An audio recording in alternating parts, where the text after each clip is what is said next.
আবু আকাদেরের বোনের বাসায় কাম করছি, কত 8 বছর কাম করছি। রাতে লাখ লাখ টাকা ড্রয়িং রুমে এনে সে টাকা ভোর হতেই ফজরের সময় আবার পাচার করা হতো। আওয়ামী লীগের সাবেক সাধারণ সম্পাদক ওবায়দুল কাদেরের বোনের বাসার সাবেক এই গৃহকর্মীর এমন চাঞ্চল্যকর মন্তব্য এখন নেট দুনিয়ায় ভাইরাল। যেন বের হতে থাকে একের পর এক থলের বিড়াল। সৃষ্টি হয়েছে বিভিন্ন মহলে নতুন করে আলোচনা। 17 বছরের এই তরুণী জানায় ওবায়দুল কাদেরের বোনের বাসার অস্ত্র সম্পর্কেও তার ধারণা। তরুণী বলে সে এমন এমন পিস্তল দেখেছে যা অন্যরা কখনো দেখেনি। সে চোখের সামনে দেখেছে পিস্তল চালানোর দৃশ্য।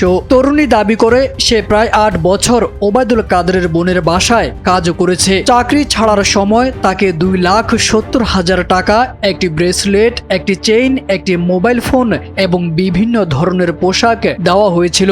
পারফেক্ট ব্লেন্ডের ফ্রেশ মশলা, ভালোবাসার স্বাদ অটুট থাক।